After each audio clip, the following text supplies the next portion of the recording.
And another half-hour visit with the folks in the White Frame House on Maple Street. Sit back and enjoy life with the Andersons. Kathy, Bart, Betty, Margaret, and Jim, as the head of this typical American household again sets out to prove that father knows best.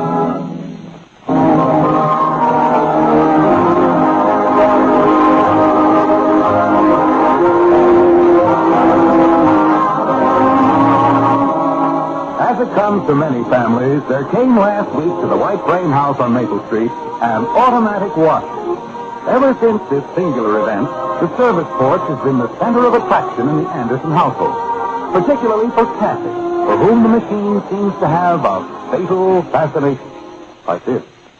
Mommy, can I wash this tablecloth? Heavens, no, that's clean. I just now put it on the table for lunch. Well, maybe you can spill a lot of stuff on it, and I'll do another batch after lunch. After lunch, you've got to get back to school, and I wish you'd leave that poor machine alone. Well, I'll just run this one batch here. Margaret, I'm home. In the kitchen, dear. Oh. Hi. Lunch ready? Just about. Sit down. I'll have things ready in a jiffy. Okay. Where are all the young citizens? Well, Bud's not home yet. Betty's upstairs, and you can guess where Kathy is. She's going to wear that washer out before I can pay for it. Contact! Contact! Fire rocket! Fire rocket! Roger! Is she running a washer or flying a spaceship? Well, I wish I knew. X-13 is on his way to Mars, sir. Oh, hello, Daddy. Hi, Kitten. Got anything you want washed? No. It's not too late to chunk something else in. How about your shirt, Daddy? Let go. Let go. Please let us get our clothes off before you wash them. Sit down, Angel. The others will be here in a minute. And another thing, Kathy, don't swipe all the clothes out of my closet and chunk them in that thing. I could only find one sock this morning. Man has to dress fast around this house if he wants to go out fully clothed. Mom? Oh, hiya, Dad. Hello, son. Sit down, Bud. Everything's on. Okay. Dad, I want to ask you a question. Uh-oh. Sounds bad.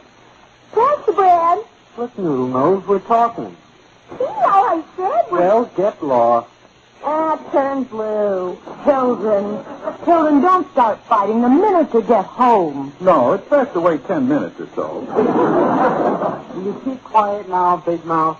Let's just stop the whole thing. Now, what's this big idea of yours? Well, what it's actually doing is saving you $14.95. I'll bet. Well, it is. Sorta. Go on. Well, you know us guys have been wanting a collapsible canoe, and that's how much they cost. Yes, I've been made very well aware of that. But we're not going to get one. Good. We're building a raft instead. Oh, a raft? Yeah. So... Go on, I'm braced. So, whatever it is, how much is it going to cost me? Well, actually, you're saving $9.95. What happened to the $14.95 I was going to save? You're taking $5 of that to rent a trailer and help us get the raft to the river. Oh, I am, huh? This Saturday. Well, I don't know. I think it's dangerous for you boys to be out on a homemade raft. It can't sink, Dad. We got 2 old oil drums under it. I know. And we got a sail for it. Just a minute. I'll get it and show you. Where'd you get a sail? Oh, it's a covering off an old mattress. Kathy, run upstairs and see what's keeping Betty. Mom, what did you do with our sail? I didn't touch it. I left it right by the back porch this morning. Kathy, Huh? look me in the eyes, shrimp. I'm just washing the old thing. Your kid needs it, too. Had black paint all over it. That black paint was our insignia, skull and crossbones. The paint wasn't even dry yet. Oh, heavens, now we've got a washer full of paint. Kathy, go upstairs and don't come down till I tell you to. But, Mommy... Go on now. I told you to leave that machine alone and you wouldn't listen. Go on. Yes, Mommy. Sabotager. But I'll handle it. Margaret, aren't we being a little rough on Kathy? After all, she didn't mean anything by it. Maybe not, but she's been driving me crazy with that machine all week. I know, but I thought it was sort of amusing. We've got to have a little discipline around here. I don't know what I'm going to do with that girl. I've got a couple of suggestions. Margaret, you're getting upset over nothing. Mother? Well, it's about time, Betty. Everything's cold now. Oh, I haven't time to eat. Where's that new silk dress of mine? I want to wear it this afternoon. To school? Well, that's a party dress. Well, the least a girl can do is look respectable. Appearance is very important. What are we sending you to, college or a fashion show? I wouldn't care if it was just Mr. Fawcett. But you can't expect a substitute to look at a bunch of needleheads. Really, Father? Substitute what? Instructor. Mr. Fawcett is sick, and this Mr. Wardlow is taking his place. Oh, Mother, he's absolutely dreamy. Oh? But devastatingly dreamy. Oh, gone. So that's it. Oh, Father, you're so utterly comic strip.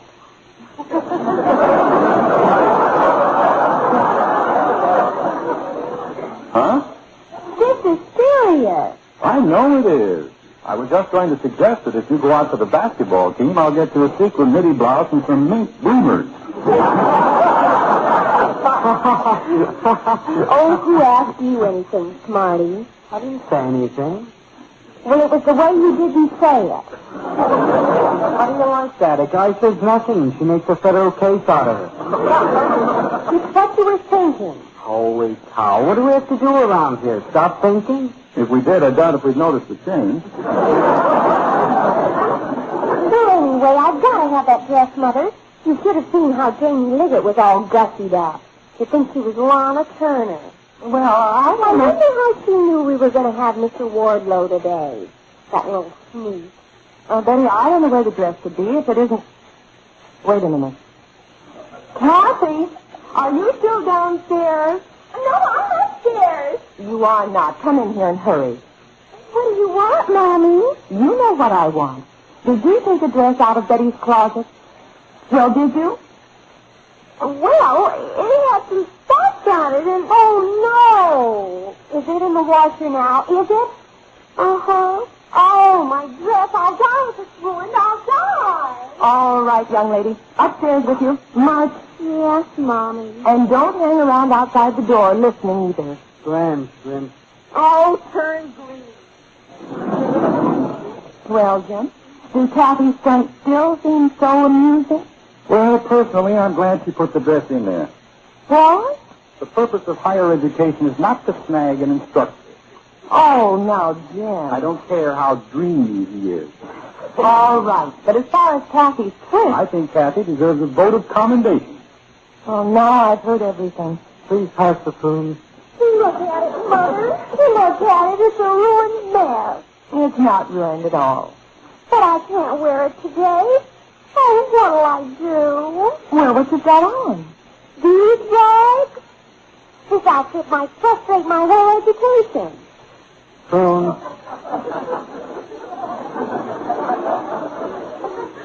What was that crack?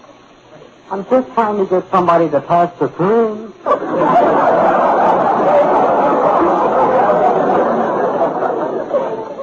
It didn't sound like it. Okay, Tallulah. But that's enough. Betty, that outfit looks very nice, and if this Mr. Wardlow has any sense, he'll see that you're dressed in better taste than Jamie. Well, he practically stared at Jamie all through typing in half of shorthand. Well, I wouldn't worry about him then. Burns, Yeah? pass the prune. I haven't been able to get them yet. Let's see the dress. How can you tell what it looks like all wadded up like this? For goodness sake, what's all this inside of it? It's like some papers of some kind. Papers? Or letters. And some old checks. At least they were checks. Checks, let me see those. Hey, these are my canceled checks. This is my bank statement, or what's left of it. When till I get my hands on that child? Oh, now, This Jim. must have come in the mail today. Why did you want to wash the mail? Kathleen! Now, Jim, calm down. This is all very amusing, remember? It might be amusing to you, but those canceled checks are important records. Kathleen! Now, Jim. What goes on in that child's mind, anyway? Oh, it's just being amusing. What are you snickering about, Bud? I'm not snickering. I was just getting ready to ask for the cream. Whatever possessed her to throw the mail in the washer? I don't think how she got hold of it. I know that I took it out of the mailbox myself, and see, I put it in my apron pocket, and What apron? Oh, my goodness, it's gone. You must have taken it off me when I was busy. Now, look, you've got to be punished for this. Kathleen! Let's see the rest of that mess. Probably loaded with important letters. I don't know whether you can tell much about them. This one's a bill. You can be sure that's the one that would come through in good shape. And here's the bill on the washer. I don't know whether to pay it or sue them for damages. Hello, Daddy. Did you call me? Yes, I did. Come in and sit down there. I want to talk to you. As soon as I get through wringing out the mail. Yes, sir. Oh, but as near as I can make out, this is a letter for you. For me? Gosh, who's it from? You'll probably never know. Holy cow. Why, Dad, what's the matter? Holy jumping cow. What's the matter, Dad? Look at this letter. It's from the police department. What do they want? I'm supposed to appear there within 7 days. What for? Oh, I don't know. The rest of the letter's been washed away. Oh, my. Let me see that thing. Holy cow. Here I'm being sent to jail and I don't even know what for.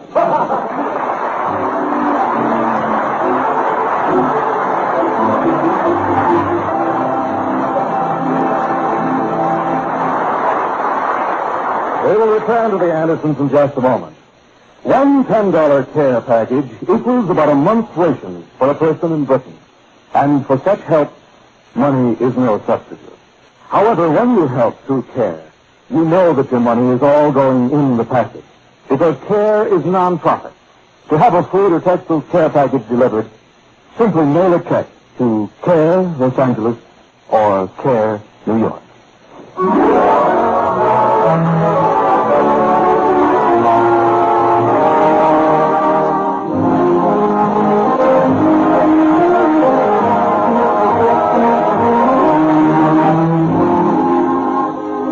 What started out to be a quiet, normal noonday lunch at the White Frame House on Maple Street has suddenly become a scene of confusion and turmoil, largely centering around a letter from the police department addressed to Bud. And now, in the vernacular of the law, the heat is on. Like this.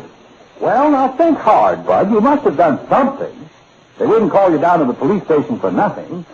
Oh, gee, I can't think of any crimes I committed lately. Wouldn't it be simpler to just go down to the police station and find out what this is all about? It's bound to be a mistake. Well, I don't want to go down there till we're sure of our ground. Now, concentrate, Bud. Maybe you fellas took something that didn't belong to you, or... Hey, you don't suppose... No, it couldn't be that. Couldn't be what? Heck, they're all rusty. I'm sure he sent them away. What are you talking about? There's oil drums on our raft. Oh, I see. And just where did you get those? They're all rusty. I know, but where did you get them? Well, we sort of picked them up out in the alley, back of old man Trumble's place. Don't call him old man Crumble. I'll bet he's 40. Who isn't? Now listen, Bud. I'm sure he's thrown them away. They were just laying out there by the alley. Well, that's not for you to decide. You should have asked him. Chances are he would have given them to you. But this way, well, you might as well face it. It's stealing. Well, now, wait a minute, Jim. Aren't you jumping at conclusions? You don't know that Mr. Trumbull reported that to the police? Well, I know that Ed Davis had trouble with him over some property line, some little insignificant thing, but Trumbull hauled him into court and beat him. Well, even if that was true, he's not going to make this much fuss over a couple of old oil cans. Well, it's not the oil drums with him. It's the principle of the thing. What he's doing is striking back at me through Bud. At you? Why, you hardly know him. Remember that year I was elected president of the country club? Mm-hmm. Well, Trumbull was the fellow I beat out. And he's held a grudge against me ever since. I never knew that. Oh, sure. Time and again, I tried to sell him fire insurance on his building. And a couple of times he wouldn't even see me. Yeah, it still sounds pretty small of him. Oh, that's Trumbull for you. Uh-oh, they're closing in on me. I'll answer here. Bud, come back here. Don't go down in the basement and hide. It's my only chance. Shall I disguise my voice? No. Hello? Bud? Yes, he's here. See, I told you. Bud, come back here. Oh, well, just a minute. I'll find out. It's Joe Phillips, Bud. Are you sure? Just tell Joe Bud will see him later.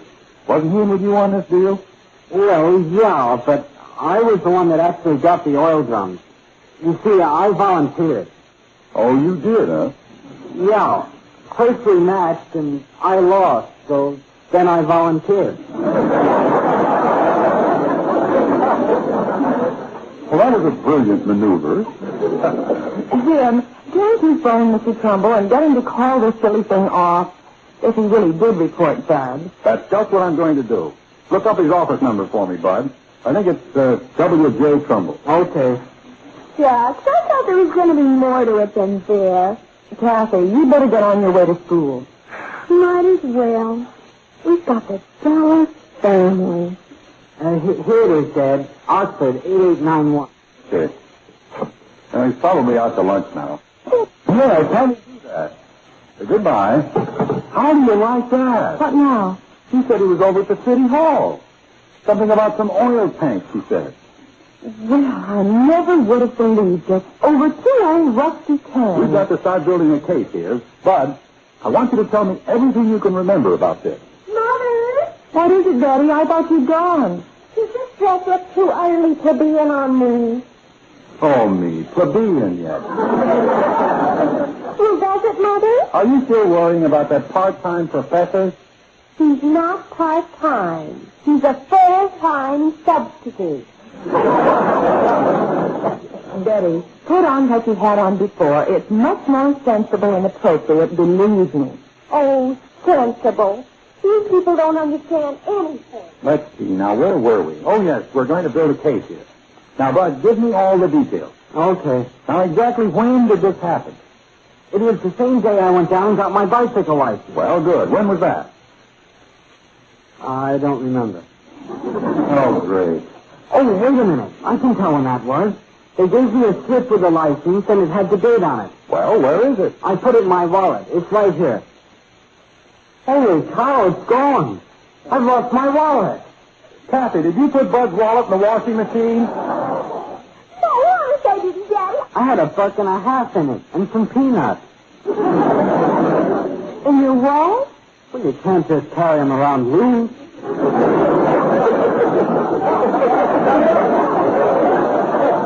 Say, I'll bet you lost the wallet when you were getting those oil drums, and Mr. Trumbull found it, and that's how he knew it was you. That's where your wallet is. Well, he can have the peanuts, but I want that $1.50 back. Maybe you can arrest Mr. Trumbull for taking Bud's wallet. Yeah, how about that, Dan? Father, will you drive me to school? I can't now, Betty. I've got to get this thing with Bud straightened out. But I forgot. This is the day they're taking us through some big company to show us how a big office is run. Oh, I can just see Jamie walking alongside of Mr. Wardlow, hanging on him, wobbling along in those high heels. Hope she breaks her ankle. Well, if you hurry, you can still make it. No, I can't. We were supposed to get back early. I'll call and see if they've left yet. Holy cow. She's worried about that junk, and I'm on my way to the penitentiary.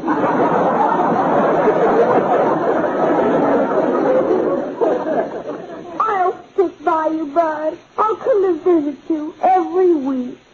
Hello. So could you tell me if Mr. Wardlow's class has left on that trip yet? Huh?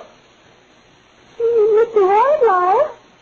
Why, yes. This is, well, my name is Betty Anderson. Betty Anderson. And I wanted to find out if the class had...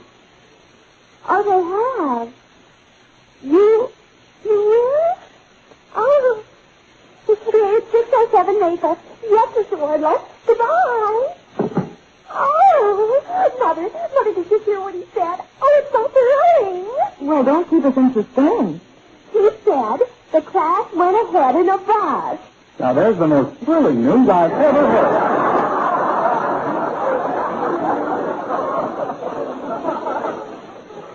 And Mr. Wardlow Joe's going to take me in his car alone.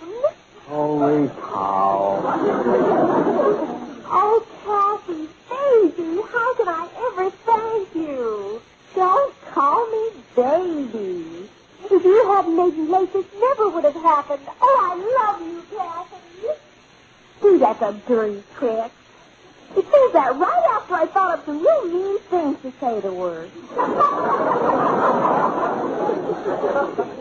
Now that we've got that momentous problem solved, let's figure this thing out, Bud. Uh-oh. I bet that's the cops. They're closing in. Bud, come back. Don't go down in the basement and hide. That's no kind of a plan. Well, if you think of a better one, let me know. I'll be down in the basement. Now, wait, Bud. Father, there's a man here to see you. All right, Betty. See, Bud, it's not for you at all. I think he said his name was Crumble. Crumble? Crumble? Oh, my gosh, I'm trapped. Bud, come back. Oh, well. You tell him to call this whole silly thing off. Don't worry, I'll handle him. He's in the living room, Father. Okay. Come back, Kathy. You can't go in there with him. Gee whiz, this one thing starts getting exciting. I don't even get to listen. Well, Mr. Trumbull. Hello there, Anderson. Interrupting your lunch? No, we weren't very hungry today. Well, I saw your car in the driveway, so I figured you were home, and I wanted to get this matter taken care of as quickly as possible. Well, that's the way I felt about it, too. Good. I didn't want to go to your office because I want to keep this sort of quiet for the time being. Well, I don't blame you. Now, I was wondering, just as a starting figure, what would you say to $5,000? 5,000? What is this, blackmail? Well, if I've got to go higher, I will. I've got to have full car coverage. Confidentially, Anderson, how did you find out I was buying those oil tanks west of town? I just recorded the purchase at the City Hall not over half an hour ago. Oh, I guess that's your business, but I must say you were on the ball, Anderson. That's one thing that influenced me to throw this business your way. well, that's fine, Mr. Trumbull. Yes, just goes to bear out an old theory of mine about success being based on being at the right place at the right time. Yes.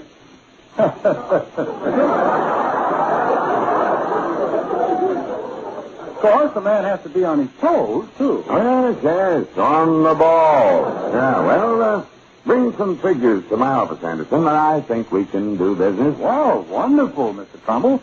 But, this thing with Bud. This thing was what? Bud, my son. Well, yes, I've seen him around. Fine boy. Fine boy. But, what about the old oil drums? Oil drums? Well, I don't know whether I can get him any or not. I had a couple of old rusty ones around the place, but I put them out for the trash man. The trash man? Oh, well, forget it. Bud may have gotten some himself. Yes. Well, I'll see you this afternoon. So long. Yes, so long, Mr. Trumbull. Margaret? Margaret! You don't need to tell me. I heard the whole thing. Yeah, we eavesdropped. Margaret, do you realize this could be the biggest contract I've written in 3 years? It'll put me way out ahead in the district contest. Yeah, but what about me? Oh, did Dillinger finally come out of hiding? I told you old man Trumbull wasn't after him. Well, I never did think so. But what about that letter from the police? I'm still wanted. By golly, that's right. Now we don't know what for. Well, there's just one thing to do. Let's sit down and figure this out. Figure it out, nothing. I know what to do. Now, just take it easy, Margaret. Where the law is concerned, it's always best... Who are you calling? Hello, operator? Will you please give me the police department? Now, Margaret, don't do that. We've got to know our facts first. Hello? This is Mrs. James Anderson. And our son got a letter from you asking him to appear, but we, lost it. Could you find out what was in that letter? Bud Anderson, 607 Maple. Oh, no, I feel this is the wrong approach. Thank you. They're going to look up a copy of it. Margaret, I wish you'd leave these things to me. Dad, how does it feel to be a criminal? Hello? Yes, please do. What are they saying? Oh, yes. Well, thank you very much. I'll see that he gets there. Goodbye. Holy cow, Mom. Why did you tell them that? Well, you want your peanuts back, don't you? Huh? When you got your bicycle license, you left your wallet there, and they want you to come down and claim it.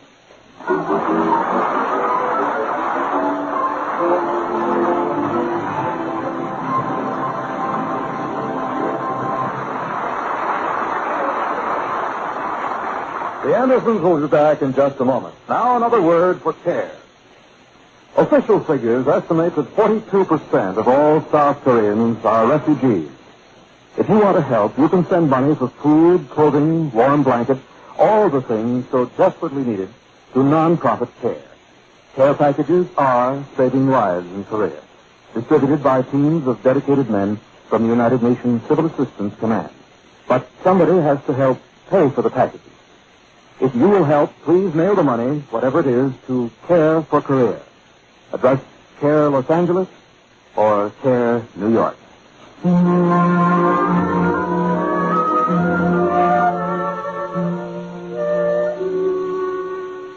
Well, all legal matters involving members of the White Frame House on Maple Street have been straightened out.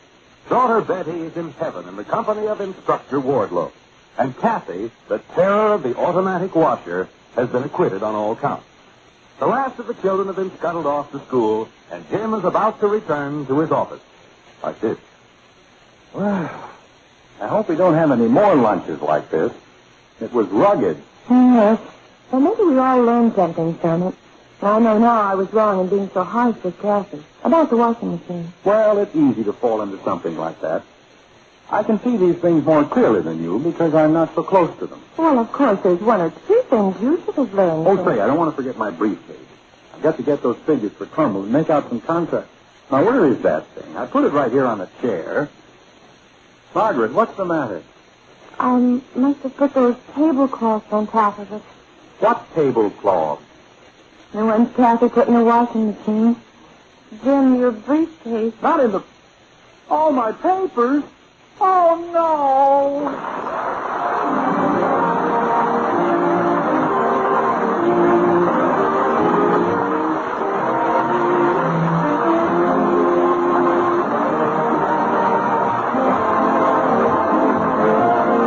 Join us again next week when we'll be back with Father Knows Best, starring Robert Young as Jim Anderson. In our cast were Ted Donaldson as Bud, Jean Vander Pyl, Norma Jean Nilsson, Rhoda Williams, and Bill Foreman. Father Knows Best was transcribed in Hollywood and written by Paul West and Roswell Rogers.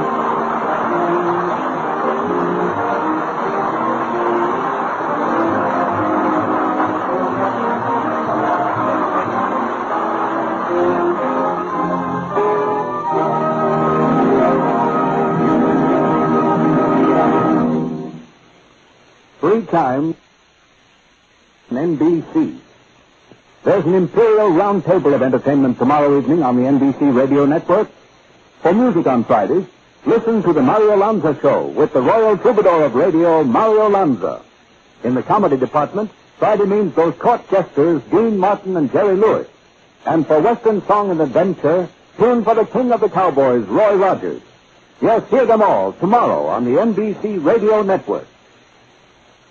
Now, it's Mr. Keene, Tracer of Lost Persons, on NBC.